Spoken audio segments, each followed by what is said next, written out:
এখানে আলেম যারা বসে আছেন, আমার চাইতে উচ্চ পদস্থ যারা আলেম বসে আছে, জিজ্ঞাসা করে দেখেন সূরা নাহলের 44 নম্বর আয়াতের মধ্যে আল্লাহ ব্যাখ্যাটা উঠিয়ে ধরেছে।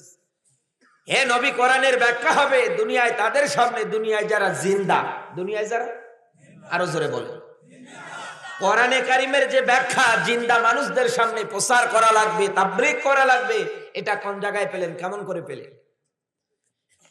আমার বন্ধুরা এবার তাকান, ভালো করে বলছি, কোরআনে কারিমের যত জায়গায় আমার আল্লাহ লাম শব্দটা ব্যবহার করেছে, তত জায়গায় আমার আল্লাহ ব্যাখ্যা দিয়েছে পৃথিবীর ময়দানে।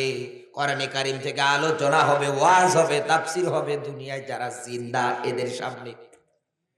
বালাগাত মান্তিকের 13টা কায়দা আছে, ইলামটা ব্যবহার হওয়ার জন্য 13টা কায়দা, তার ভিতরে বালাগাত মান্তিকের একটা কায়দার কারণে এই লামটা শুধু ব্যবহার হয় জিন্দা মানুষদের জন্য। দুঃখের বিষয় আজ আমাদের মাঝে জিন্দা থাকাকালীন অবস্থায় কোরআন মানতে পারে না, কোরআনের কথা বললে ওর সহ্য হয় না, কোরআন প্রচারও করতে দেয় না। কথা বলে না কেন? অথচ যেদিন মারা যায়, দুনিয়ার মায়া ত্যাগ করে চলে যায়, ওই দিন দেখবেন ছোট ছোট বাচ্চারা থেকে শুরু করে সবাই গিয়ে কোরআন পড়ে। বগুড়াবাসী, আমি আপনার মাঝে প্রশ্ন ছুড়ে দিতে চাই, এই পৃথিবীর ময়দানে কোন মানুষ যদি কোরআনে কারিমের সাথে সম্পর্ক তৈরি না করে মারা যায়, এই মানুষটা মরার পরে কোরআন পড়লেই কি আর না পড়লেই কি দুইটাই সমান? আল্লাহর নবী জানিয়েছে, দুনিয়ায় কোন মানুষ যদি কোরআনে কারিমটা মেনে নেয়, কোরআনের আমল যদি একাধারে চালাতে শুরু করে দেয়, নবীজি জানিয়েছেন কিয়ামতের কঠিন ময়দানে প্রত্যেকটা বান্দা এবং বান্দির জন্য দুইটা করে সুপারিশ দাঁড়িয়ে যাবে। এক নম্বরে কোরআনে কারিম ওই দিন দুনিয়ায় যারা মেনেছিল, দুনিয়ায় যারা আমল করেছিল, এই কোরআন ওই দিন তাদের পক্ষে দাঁড়িয়ে যাবে। সুবহানাল্লাহ বলতে পারেন না? আল্লাহর রাসূল যদি এতটুকুন বলে শেষ করে দিত তাও মানা যায়।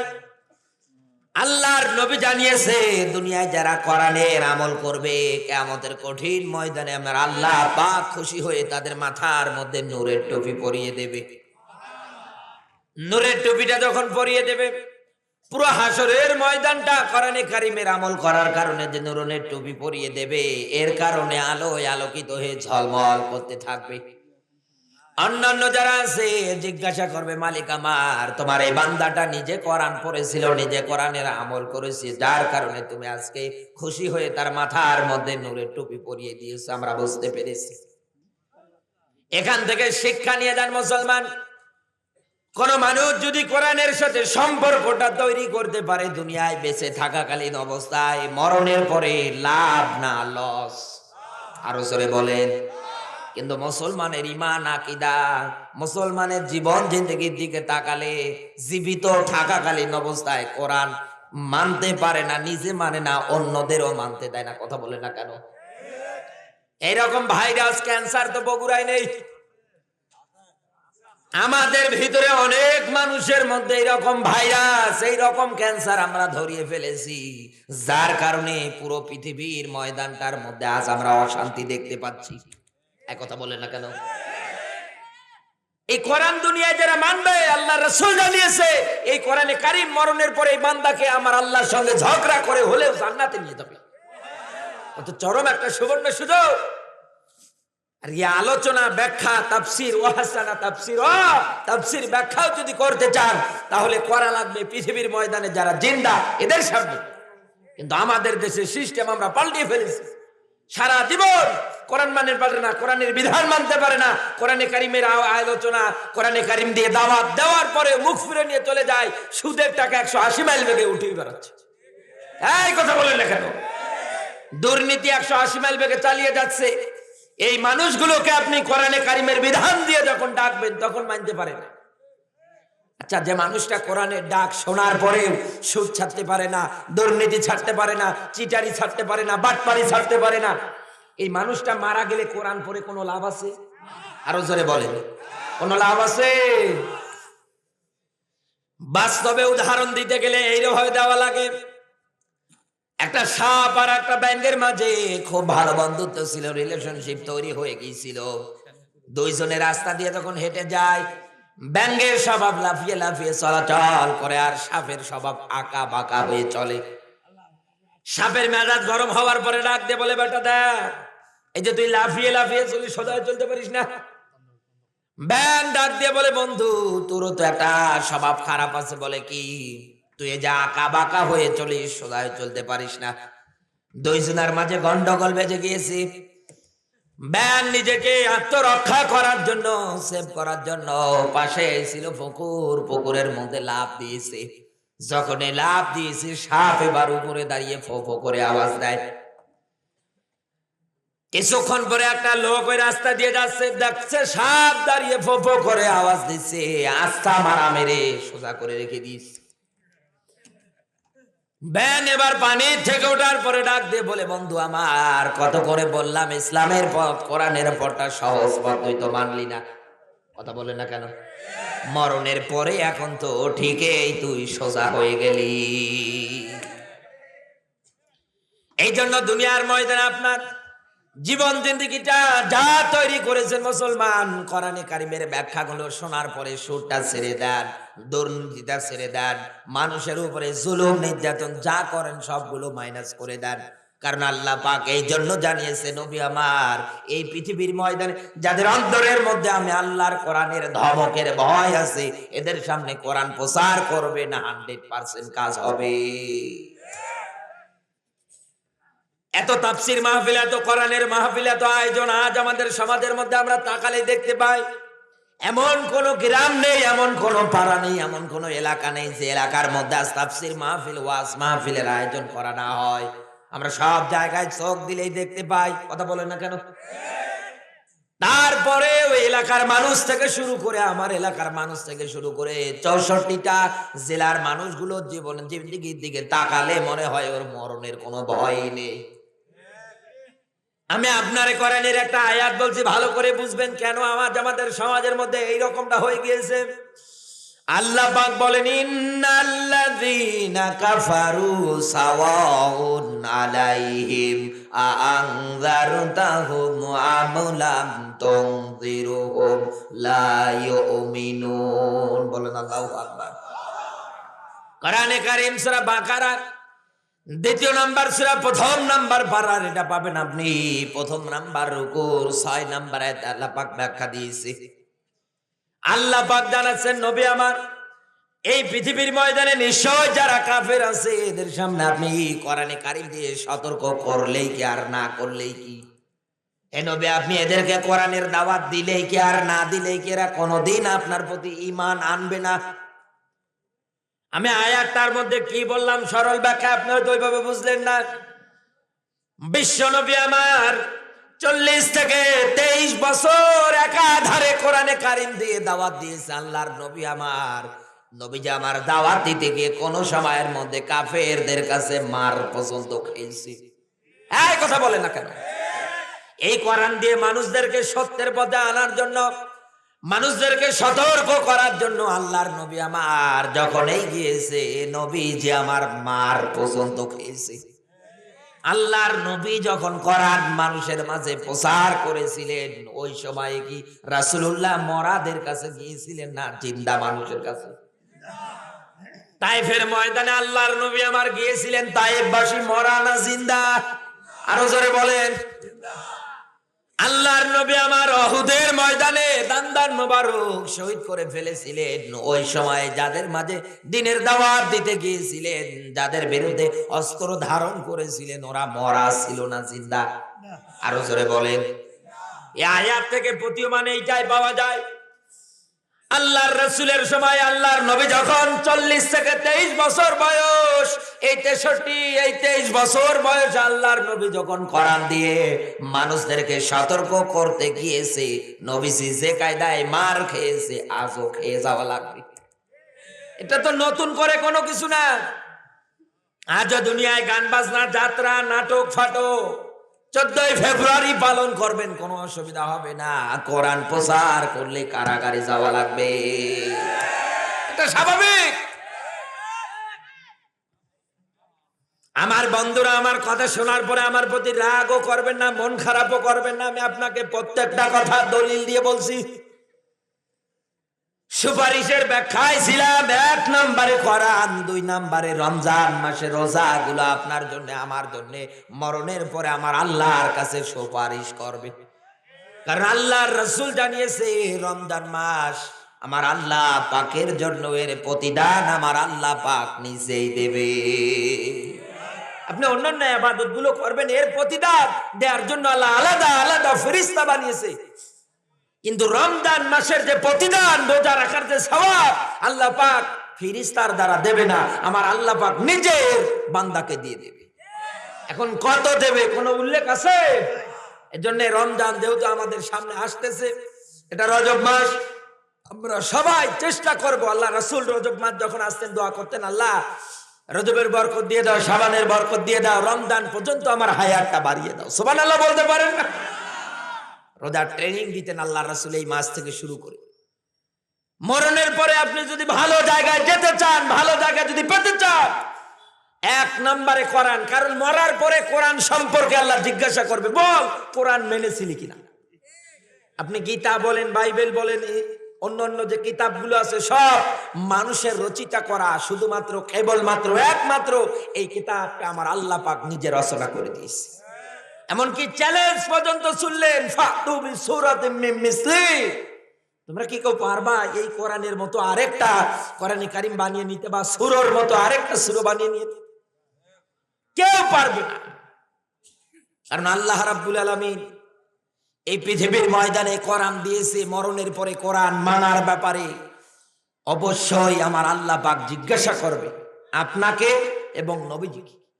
এজন্য আহ্বান, কোরআন প্রচার করতে যারা পারেন, যারা কোরআন প্রচার করেন, আমি আপনাদের মাঝে আহ্বান করে বলবো, এই পৃথিবীর ময়দানে কাফের বেঈমান যারা আছে, নাস্তিক রামবাম যারা আছে, এদের মাঝে আপনি কোরআনে কারিমের দাওয়াত আপনি শুধু পৌঁছিয়ে দেন, এটা আপনার দায়িত্ব, আপনার কর্তব্য। কারণ রাসূলুল্লাহ জানিয়েছে, বাল্লিগু আন্নি ওয়ালাউ আয়া, আমার একটা হাদিসও যদি তোমার জানা থাকে এইটাই প্রচার করা ফরজ। আমাদের মাঝে অবস্থা এরকম হয়ে গিয়েছে, আজ কোরআন প্রচার করতে গিয়ে দেখবেন মুসলমান 5 ওয়াক্ত নামাজ পড়া মুসল্লিরাও বলে, হুজুর দিনকাল ভালো না, এইভাবে কথা বলা দরকার নেই। অথচ আল্লাহ পাক জানালেন পৃথিবীর ময়দানে মুমিন যারা হবে এদের সামনে কোরআন প্রচার করলে অবশ্যই এরা চিন্তা ভাবনা করবে। আয়াতের শেষ অংশ দেখানো, লাল্লাহুম ইয়াতাফাক্কারুন দিয়েছে, কথা বলে না। মুমিন ইমানদার দুনিয়ায় যারা হবে কোরআনে কারিমের ব্যাখ্যা শোনার সঙ্গে সঙ্গে তারা চিন্তা ভাবনা তৈরি করে নেবে যে আল্লাহ আমি একই করলাম, একই করছি। এজন্য আহ্বান আমি আপনার মাঝে দিতে চাই, দুনিয়ায় যতদিন বাঁচবেন কোরআনটা আঁকড়িয়ে ধরে চলবেন। আল্লাহ যেন তৌফিক দান করে, জোরে বলুন আমিন। আল্লাহর নবী আমার বিদায় হজ্জের ভাষণে আল্লাহর নবী যখন ভাষণ দিচ্ছিলেন, নবীজির শেষ কথা, শেষ বক্তব্য ছিল এইটা, আমি তোমাদের মাঝে 2টা জিনিস রেখে যাচ্ছি। 1 নম্বরে কিতাবুল্লাহ, আমার কিতাব, তার মানে কোরআন। বিশ্ব নবীকে আল্লাহ কোরআনে কারীম যখন দিয়ে দিলেন, নবীজিকে সবার প্রথম আল্লাহ যেটা ওহী দিয়েছিলেন, ইকরা বিসমি রাব্বিকাল্লাযী খলাক, বলেন আল্লাহু আকবার। নবীজিকে সবার প্রথম ওহী দিয়ে আল্লাহ রাব্বুল আলামিন যেটা জানাতে চাই, নবী আপনি পাঠ করেন, আপনি পড়েন, আপনি তিলাওয়াত করেন। বিশ্বাস করেন বগুড়াবাসী, কোন মানুষ যদি উপরে উঠতে চায়, হাইলাইট হতে চায়, কোন মানুষ যদি সম্মানের আসনে বসতে চায়, পড়াশোনার বিকল্প কোনো কিচ্ছু নেই। আল্লাহ রাসূলকে আল্লাহ এইটা জানিয়েছে। কেন নবীজিকে আল্লাহ পড়ার ব্যাপারে তাকিদ দিয়ে দিলেন? এই কারণেই দিয়েছেন, আল্লাহ রাসূল যখন মানুষের মাঝে দ্বীনের দাওয়াত পৌঁছে দিতে যাবে, মানুষজন জিজ্ঞাসা করবে যার দাওয়াত দিতে আসেন এই লোকটাকে, আপনার আমার সৃষ্টিকর্তাকে, আমাদের মালিককে। কারণ আরব জাহানের যারা ছিল ওদের সবার চিন্তা টেন্ডেন্সি একটাই ছিল যে আমাদের সৃষ্টিকর্তাই যে ভগবান, মূর্তি, কথা বলে না কেন? তাদের এই চিন্তা তৈরি হয়ে গিয়েছিল। বিশ্ব নবীকে আল্লাহ পাক নিজে হাতে কলমে তৈরি করলেন। নবীজিকে আমার এত জ্ঞান আল্লাহ রাব্বুল আলামিন দিয়ে দিলেন। এই জন্য নবীজির চরিত্র, নবীজির জীবনের মধ্যে আল্লাহ পাক আজিম শব্দ ব্যবহার করে ব্যাখ্যা দিয়েছে, হে নবী আপনার জীবনের মধ্যে আমি রেখে দিয়েছি মহাত্ম আদর্শ। সুবহানাল্লাহ বলতে পারে। আমার বন্ধুরা, এই পৃথিবীর ময়দানে আপনি ক্ষমতার চেয়ারটাও যদি দখল করতে চান, তারপরে আপনার পড়াশোনা করার যোগ্যতা লাগবে। আন্দাজে দেবে না। আজকের মাহফিলের যিনি এমপি সাহেব ছিলেন, যিনি প্রধান অতিথি, তাকান তো তার দিকে, কত সুন্দর করে কোরআনে কারিমের আয়াত পড়লেন, এরপরে ব্যাখ্যা করে জানালেন। এরপরে ওনার বক্তব্যের মধ্যে লক্ষ্য করে দেখলাম ইংরেজি দিয়ে উনি একটা থিওরি দিলেন, কথা বললেন। এই লোকটার জীবনে যদি পড়াশোনা না থাকতো এইভাবে কি বলতে পারতো? আরো সরে বলেন তো, কোনোদিনও না। এই জন্য পড়াশোনার কোনো বয়স লাগে না। এই মুরব্বী যারা আছেন, আপনাদের মাঝে আমি মেসেজটা উঠিয়ে দিতে চাই, পড়াশোনার কোনো বয়স লাগে না। যে যার অবস্থাতে পড়ে আছেন, ওই অবস্থাতে অবশ্যই চেষ্টা করবেন জীবনের মধ্যে পড়াশোনা উঠিয়ে নেওয়ার জন্য। আমার বন্ধুরা, কেন আপনি পড়াশোনা করবেন?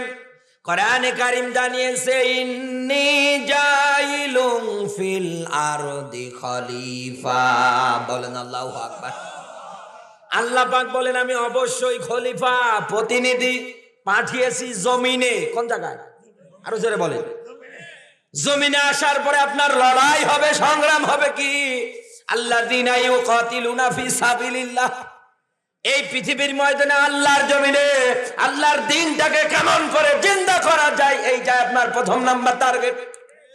কারণ এই জমিনের মধ্যে যখন আপনি আসার পরে, পড়াশোনা করার পরে, কোরআনের জ্ঞান অর্জন করার পরে, আপনি যখন রাস্তার মোড়ে গিয়ে ঘোষণা দিয়ে দেবেন, জনপদের মানুষ যারা আছো, আজকের পর থেকে মদ খাওয়া হারাম।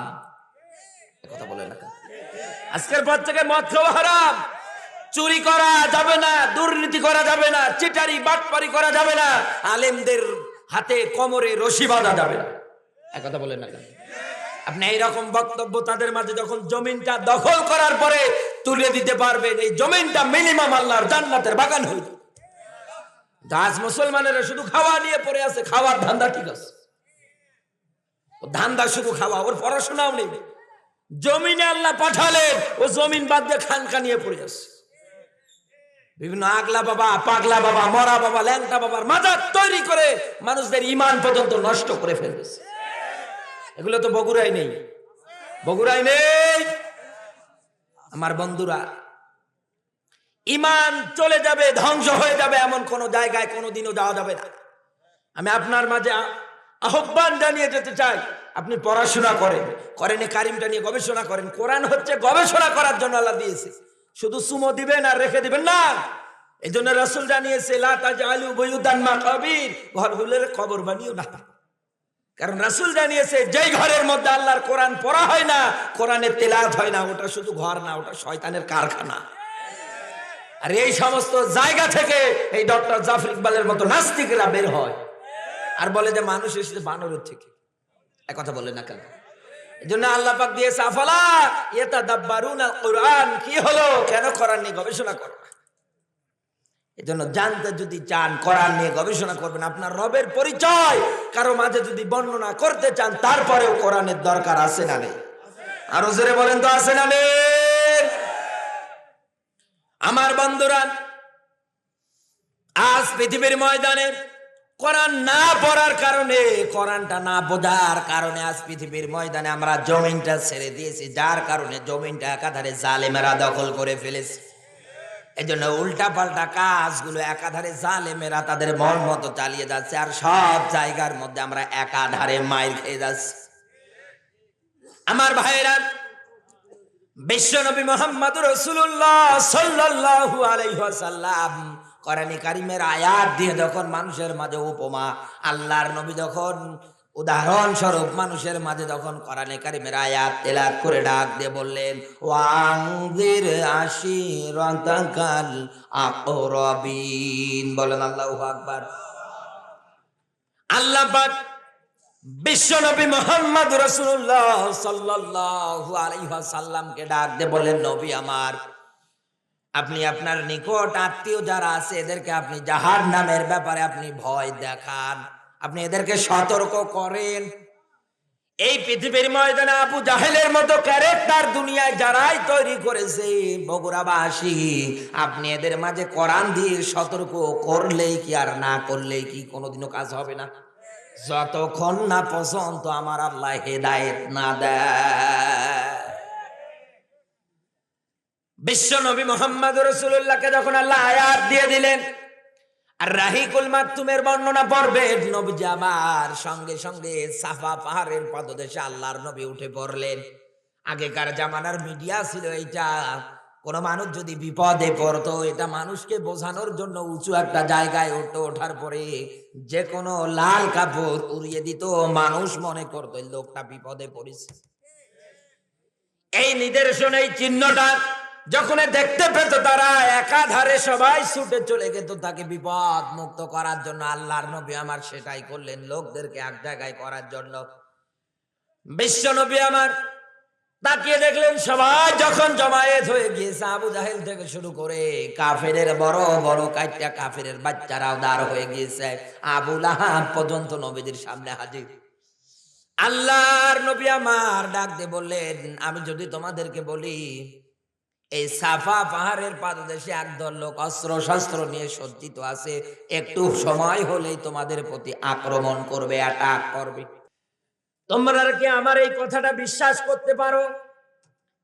বিশ্ব নবী মুহাম্মদ রাসূলুল্লাহ সাল্লাল্লাহু আলাইহি ওয়াসাল্লাম যখন এই বলেছেন, সবাই বলে আমরা 100% বিশ্বাস করি। সবাই আশ্চর্য হয়ে গেলেন। বিশ্ব নবী মুহাম্মদ রাসূলুল্লাহ যখন তাদেরকে এই কথা বললেন, তারা ডাক দিয়ে বললেন যে দেখেন, ছোট থেকে আজ পর্যন্ত আপনি কোনোদিন কোনো মিথ্যা কথা আপনার জবান দিয়ে বলেননি। ইতিহাস পড়ে দেখেন, মুসলমান আরব জাহানের লোকগুলো নিজের মাকে, নিজের বাবাকে, নিজের স্ত্রীকে বিশ্বাস করতে পারতো না। সম্পদাদি টাকা পয়সাগুলো পর্যন্ত নবীজির কাছে জমা জমা করে রাখতো। আর যেমন বাংলার মাটিতে সুদ মুক্ত 100% আপনি ইসলামী ব্যাংকটাকে সাপোর্ট করে যাচ্ছেন, আল্লাহর নবীর সময়ে ওই সময় যারা কাফের বেঈমান ছিল, ওরা নবীজিকে ওই রকম ব্যাংক মনে করতো, টাকা রাখার জায়গা মনে করতো, সবচাইতে ভালো আমানতদার মনে করতো। এটা ছিল আল্লাহ রাসূলের 1 থেকে 40 বছরের জিন্দেগিতে। কত বলেন, কত কত কত 1 থেকে 40 বছর জিন্দেগিতে। বিশ্ব নবী এইবার যখন তাদেরকে বললেন, তোমরা যদি এই কথাটা 100% বিশ্বাস করে নিতে পারো, তাহলে আল্লাহর পক্ষ থেকে আমি একজন পয়গম্বর, আমি একজন নবী, এই কথাটাকে বিশ্বাস করতে পারো না? আল্লাহর নবী বলতে দেরি, আবু লাহাব নবীজির দিকে পাথর ছুঁড়ে দিতে দেরি করেনি। এখানে গবেষণা করার বিষয় আছে। আল্লাহর নবী 1 থেকে 40 বছর বয়স পর্যন্ত তাকে এত আদর করলেন, এত মহব্বত করলেন, এত ভালোবাসলেন। 40 বছর বয়সের নবীজিকে যখন আল্লাহ নবুয়ত দিয়ে নবী বানিয়ে দিলেন, রাসূল বানিয়ে দিলেন, এই একটাই মানুষ তো একই আছে, শুধু এতটুকু পার্থক্য শুধু নবুয়তের। কথা বলেন না কেন? কারণ আরব জাহানের সব লোকগুলো প্রায় দেখা গিয়েছে তারা মূর্তি পূজা নিয়ে একাধারে লিপ্ত ছিল। ওরা সূর্যের পূজা করত, গাছের পূজা করত, মাছের পূজা করত, ওদের দেবতার অভাব ছিল না। নেশা জাতীয় দ্রব্য থেকে চিটারি, বাটপারি, 2 নাম্বারি থেকে শুরু করে সুদ, ঘুষ, দুর্নীতি, টেন্ডারবাজি, ডাকাতি, লটারি সব একাধারে কায়েম করত। আল্লাহর নবী আমার যখন দিনের দাওয়াত তাদের মাঝে দিলেন, এরা চিন্তা করে দেখেছে মুহাম্মদ যা বলতে চায় এটা মিথ্যা না। মুহাম্মদ যা আয়াত পড়েছে, কারণ আবু জাহেল যেমন তেমন লোক না। ইতিহাস পড়ে দেখেন, যেই লোকটার নামের আগে আপনি ব্যাখ্যা পাবেন আবুল হাকাম। আবু মানে পিতার, হাকাম মানে বুদ্ধির পিতা। এত জ্ঞানী ছিলেন।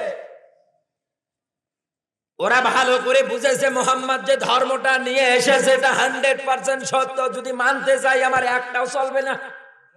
এই জন্য ওরা নবীজির উপরে খেপে গিয়েছে, রেগে গিয়েছে। তারা নবীজিকে 40 থেকে 23 বছরে 82 বার মারার টার্গেট পর্যন্ত করেছে।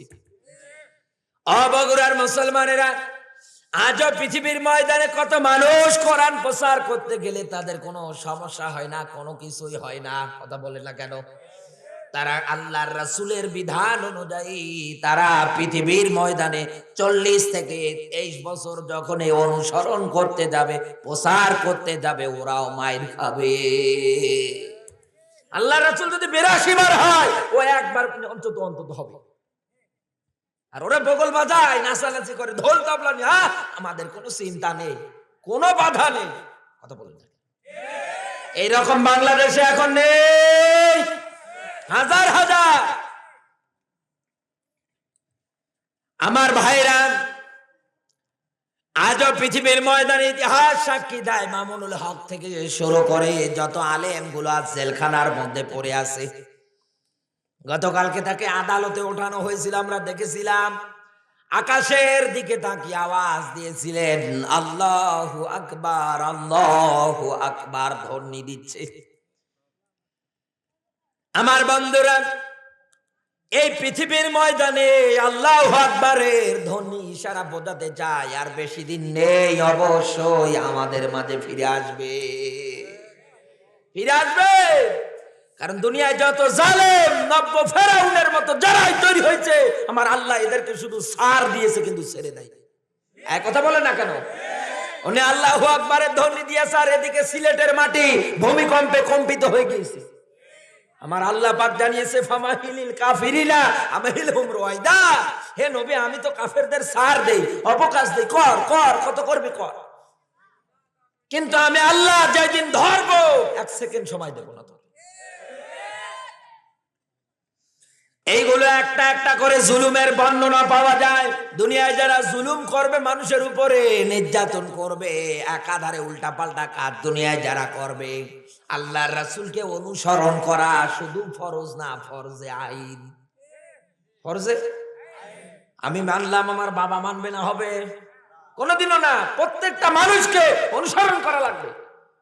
আজ মুসলমানেরা পারে না গো।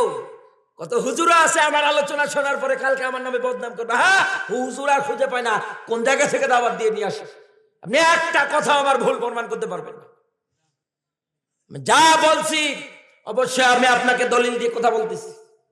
আজ কোরআন যারাই রাসূলের মতো 40 থেকে 63টা আমল করতে গিয়েছে, তারাই আজ কারাগার বরণ করে পড়ে আছে। এই যে এমপি সাহেব স্বয়ং আমির হামজার ভক্ত, এক কথা বলেন না কেন? আজ আমির হামজা কোন জায়গায় পড়ে আছে?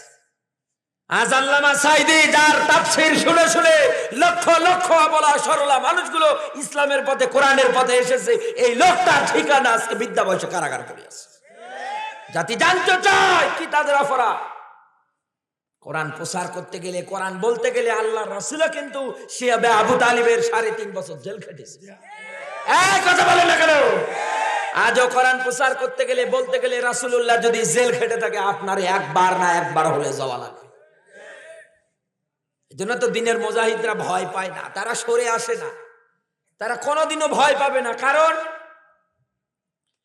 আল্লাহ পাক জানাচ্ছেন, ইউরিদুনা লিইউতফিউ নূরাল্লাহি বিআফওয়াহিহিম আল্লাহু মুতিম্মু নূরিহি ওয়ালাউ কারিহাল কাফিরুন। এই আয়াতটা কিন্তু এমপি সাহেব তেলাওয়াত করেছিলেন। সূরা সাফের 8 নম্বর আয়াতে আল্লাহ রাব্বুল আলামিন ব্যাখ্যাটা উঠিয়ে ধরেছে সুন্দর করে। আল্লাহ পাক ডাক দিয়ে বলে, নবী আমার, এই পৃথিবীর ময়দানে কাফের বেঈমান যারা আছে, ওরা যতই চেষ্টা করুক মুখের ফক্কার দিয়ে ইসলামের আলো, কোরআনের আলোটাকে বন্ধ করে দেবে, নিভিয়ে দেবে। আল্লাহ পাক ডাক দিয়ে বলে, আমি কসম করে বলছি, আমার নূর, আমার আলোকে এই পৃথিবীর ময়দানে অবশ্যই আমি জ্বালাবো। আমার আল্লাহ পাক যখন তার নূর, তখন তার আলোটাকে জ্বালাবে। জালেমরা তো এই কারণে বাধা দেয়, কারণ ওরা রাস্তার মোড়ে মোড়ে উলঙ্গপনা, বেহায়াপনা তৈরি করে দিচ্ছে। যুবক যুবতীর চরিত্র নষ্ট করার জন্য ওরা বগুড়ায় শত শত পার্ক তৈরি করে দিয়েছে, উন্মুক্ত। কত মদের বার তৈরি করে দিয়েছে, কথা বলেন না কেন? সুদ খাওয়ার মতো পরিবেশ তারা তৈরি করে দিয়েছে। ওরা এই কারণে বিরুদ্ধাচারণ করে। ওরা জানে যে বিরুদ্ধাচারণ করে কোনো লাভ নেই, তারপরেও গায়ে জোরের ক্ষমতা দেখা। আমার ভাইরা, আবু জাহেল যা করেছে, আবু লাহাব যা করেছে, আজ পুরো পৃথিবীর ময়দানের সাথে মিলিয়ে দেখেন, 100-এ 100 কিন্তু একাধারে মিলে যায়। আল্লাহর নবীর দিকে কিন্তু আল্লাহ পাক পাথর নিক্ষেপ করাটা কোন সময়ের জন্য সহ্য করলেন না। আল্লাহ পাক সঙ্গে সঙ্গে ওর নাম ধরে কোরআনে কারিমের আয়াত নাজিল করে দিলেন।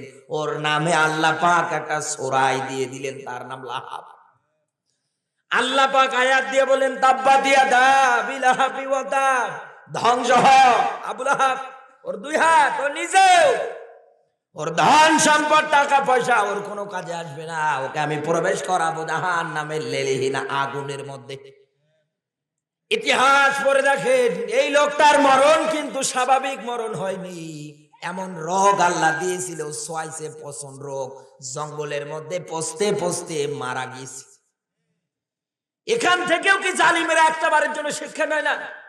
এই জন্য আল্লাহ পাক জানিয়েছে কুলসিরু ফিল আরদ ফানজুর কাইফা কানা আকিবাতুল মুকাদ্দিমিন।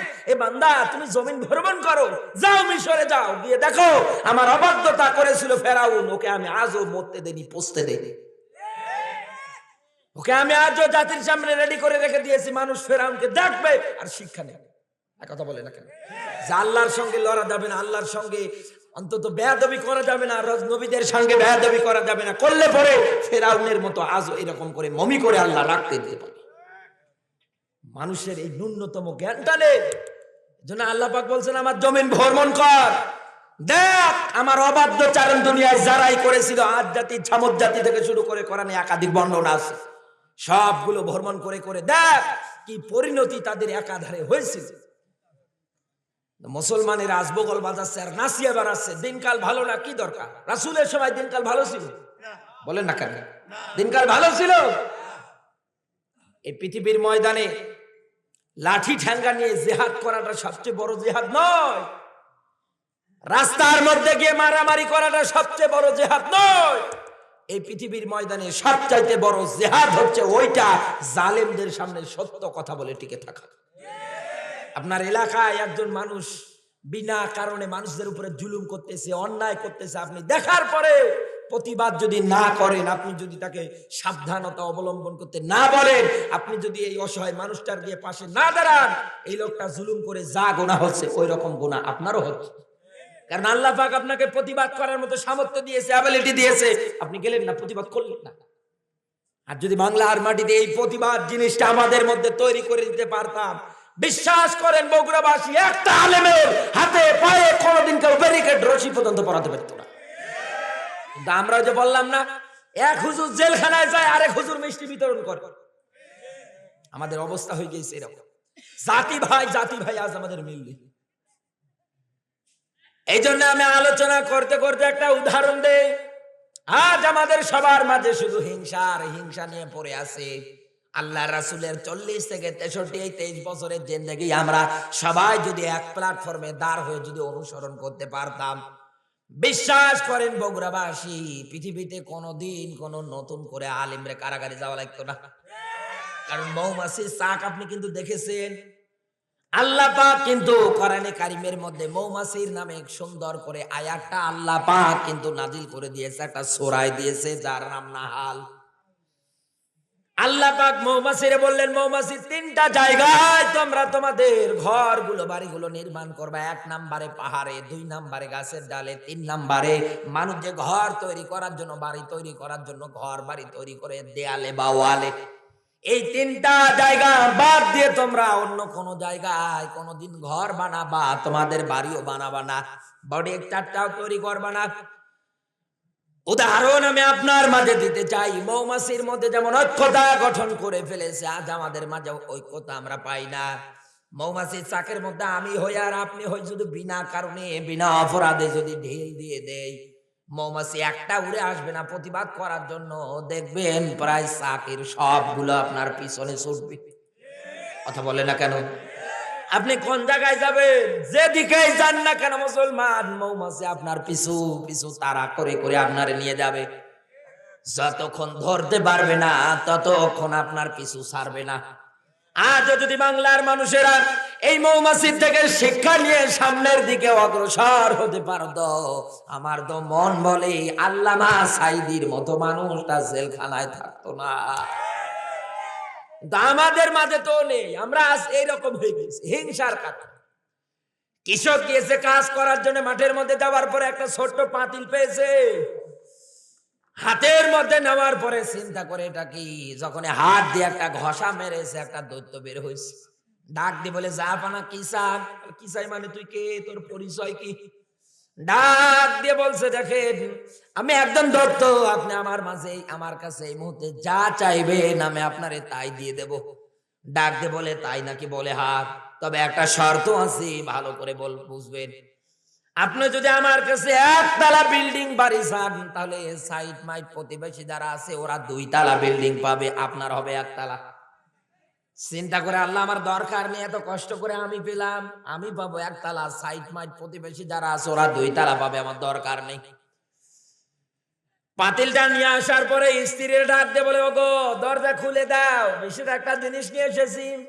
যখন দরজা খুলে দিয়েছে ডাক দিয়ে বলে স্ত্রী এই যে পাতিলটা দিয়ে দিলাম, খবরদার যেন ঘষা না লাগে। এই পৃথিবীর ময়দানে আপনি মেয়েদেরকে যেই কাজটা করতে নিষেধ করবেন ওরা আরো বেশি করে করে। স্বামী শুধু বাইরে যেতে দেরি, ও বের করে ঘষা মাজা করতে দেরি নেই। দত্ত বের হওয়ার পরে ডাক দিয়ে বলে জাপানা কি চান? বলে কি চাই মানে, দেখতে পারিস না আমার বাড়ি ভাঙাচোরা, ভালো না, এ বাড়ির সাইজও ভালো না, পরিবেশও ভালো না, আমার বিল্ডিং বাড়ি লাগবে। এর তো জানা নেই যে এখন যদি 1 তলা বাড়ি হয় প্রতিবেশীর কয় তলা? 2 তলা। যখন এই বাড়ি চেয়েছে বাড়ি 1 তলা হয়ে গিয়েছে, আনন্দে আত্মহারা। সবার প্রথম আগে পাতিলটা রেখে দিয়ে সাজুগুজু করতে শুরু করে দিয়েছে, আশ্চর্য হবে তার স্বামী, তার দিকে তাকালে খুশি হয়ে যাবে। স্বামী মাঠ থেকে কাজ করে বাড়িতে আসার পরে বাড়ি খুঁজে পায় না, শুধু বিল্ডিং আর বিল্ডিং। ঘরের মধ্যে ঢোকার পরে ডাক দিয়ে বলে স্ত্রী তোরে না নিষেধ করলাম ঘষা দিতে, তারপরে ঘষা দিলি কোন কারণে আমি জানতে চাই। ডাক দিয়ে বলে ওগো তুমি রাগ করছো কেন? তাকিয়ে দেখছো না কত সুন্দর বাড়ি এখন আমাদের হয়ে গেছে, আমি বিশ্বাস করতে পারছি না এটা আমাদের বাড়ি। ডাক দিয়ে বলে তুই কি সর্বনাশ করেছিস, তুই কি জানিস? বলে না। হাতটা ধরে টেনে বাইরে নিয়ে আসার পরে ডাক দিয়ে বলে দেখ তুই তো মাত্র 1 তলা পেয়েছিস, তাতেই যা আনন্দিত, আর যারা বিনা পরিশ্রমে বিনা খাটুনিতে ওরা 2 তলা পেলে ওরা আরো কত আনন্দিত। তুই তো 1 তলা পালি আর সাইডের প্রতিবেশী করে 2 তলা হইস, এই জন্য তোর তো নিষেধ করেছিলাম তো ঘষা দেওয়ার দরকার। এইবার বেটা পাতিল হাতে নেওয়ার পরে ঘষা দিয়েছে, দত্ত বের হয়েছে। ডাক দিয়ে বলে কি চান? গরম দিয়ে বলছে কি চাই মানে 1 চোখ কানা কর। এর জানা আছে এখন যদি এর 1টা চোখ কানা করে দেয় প্রতিবেশী যারা আছে ওদের 2টা চোখ এমনি কানা হয়ে যাবে। আমাদের মাঝে আছে এইরকম হিংসা, আমরা একাধারে নিয়ে ফেলেছি। হিংসা বাদ দেওয়া লাগবে, মুসলমান সবাইকে এক প্ল্যাটফর্মে দাঁড় হওয়া লাগবে। তারপরে দিনের পথে আল্লাযীনা ইউকাতিলুনা ফি সাবিলিল্লাহ, এই পথটাকে জমিনের মধ্যে প্রতিষ্ঠিত করার জন্য একাধিক আন্দোলন করা লাগবে। আপনি কেন আন্দোলন করবেন? আল্লাহ পাক কিন্তু কোরআনে ব্যাখ্যা দিয়েছে। আল্লাহ পাক বলেন ইন্নাল্লাহা আশতারা মিনাল মুমিনিনা আনফুসাহুম ওয়া আমওয়ালাহুম বিআন্না লাহুমুল জান্নাহ। বলেন আল্লাহু আকবার। আল্লাহ পাক বলেন আমি তো ক্রয় করতে চাই, কিনে নিতে চাই। কি কাদের কাছে কিনতে চাই? মিনাল মুমিনিন মিনাল কাফিরিনা, মুনাফিকের কথা আল্লাহ দেয়নি। আল্লাহ পাক বলেন আমি আমার দিনটাকে বিজয়ী করার জন্য এই পৃথিবীর ময়দানে মুমিন যারা আছে ওদের 1 নম্বরে ক্রয় করতে চাই জান, 2 নম্বরে ওদের মালগুলো ক্রয় করতে যাই। এই জায়গার মধ্যে কত মানুষ বসে আছে, এখন যদি বলা যায় ইসলামের জন্য কারা কারা জীবনটা দেওয়ার জন্য রাজি আছেন হাত তোলেন তো। মুসলমান সবাই হাত ওঠাবে। বাস্তবে দেখেন এবার যদি বলেন যে মুসলমান ইসলামের জন্য জানও দেওয়া লাগবে, সম্পদও দেওয়া লাগবে, এইবার কিছু মানুষ বলবে হুজুর ওয়াজ দরকার নেই, আপনার চেয়ে ভালো ওয়াজ আমি জানি। এক কথা বলেন না কেন? মুসলমান জীবন দিতে রাজি কিন্তু সম্পদ দিতে রাজি না। সাহাবীদের জীবনের দিকে তাকিয়ে দেখেন, আল্লাহর রাসূল আমার জিহাদের ময়দানে যাওয়ার জন্য যখন সাহাবীদের মাঝে ডাক দিয়ে বললেন সাহাবীরা জিহাদের ময়দানে যাওয়া লাগবে, অস্ত্র শস্ত্র দরকার, সবাই যার যার মতো করে নবীজির কাছে নেই, টাকা পয়সা হাদিয়া তহফা জানে সব নবীজির কাছে দিয়ে দেয়। আল্লাহর নবী আমার ডাক দিয়ে বললেন সাহাবীরা আমি আমার আবু বকরকে কেন দেখতে পারি না? কোথায় আমার আবু বকর? হযরত আবু বকর হাতের মধ্যে একটা থলি নেওয়ার পরে তিনি দাঁড়িয়ে আছে, আর কন্যারে আর কান চোখ থেকে অশ্রু ধরাচ্ছে। নবীজি আমার ডাক দিয়ে বলেন, আবু বকর আমার কাছে আসো। ডাক দিয়ে বলে, আবু বকর কি হয়েছে তোমার, কেন তুমি কান্না করো? হাতের থলাটা এগিয়ে দিলেন। আল্লাহর নবী বাঁধনটা খোলার পরে ঢেলে দেখলেন কয়েক কেজি গম আর কয়েকটা দিরহাম। বিশ্ব নবী আমার ডাক দিয়ে বললেন, তোমরা সবাই মিলে যা দান করেছো আমার আল্লাহর কাছে আবু বকরের দান অধিক প্রিয় হয়ে গিয়েছে। সবাই বললেন, ইয়া রাসূলুল্লাহ, এত দিলাম, অত দিলাম, এত দিলাম। বিশ্ব নবী ডাক দিয়ে বলেন, আবু বকরকে নিয়ে এসেছো কত, বাড়িতে রেখে এসেছো কত? হযরত আবু বকর ডাক দিয়ে বলেন, ইয়া রাসূলুল্লাহ, আমি আমার বাড়িতে যাবতীয় সম্পদ বলতে যা বোধহয় সব নিয়ে এসেছি। আমি আমার বাড়ির মধ্যে আল্লাহ এবং আল্লাহর রাসূলকে রেখে এসেছি। আমার ভাইরা, এরাই তো দুনিয়ায় প্রকৃত মুজাহিদ, আল্লাহর জমিনে আল্লাহর দ্বীনটাকে প্রতিষ্ঠিত করার জন্য তাদের কি চিন্তা, তাদের কি টেন্ডেন্সি, কিন্তু আমাদের আজ নেই।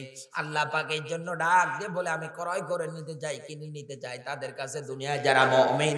1 নম্বরে জীবন, 2 নম্বরে এদের মাল। বিনিময় আল্লাহ পাক দিতেছে সে বিআন্না লাহুমুল জান্নাহ, আমার জান্নাত।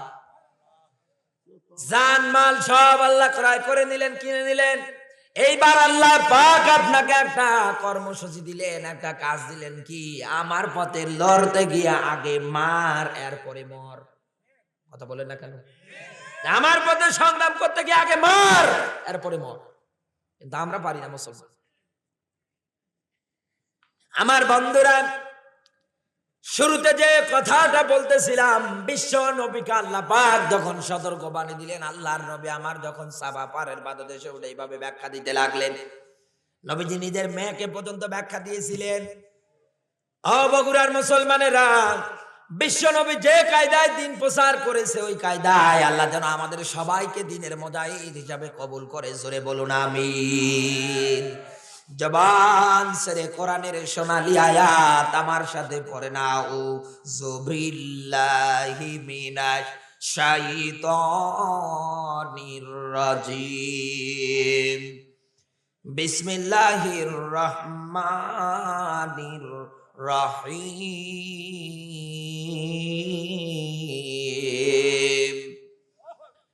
ওয়ামান লাম ইয়াহকুম বিমা আনজালাল্লাহু ফাউলাইকা হুমুল কাফিরুন।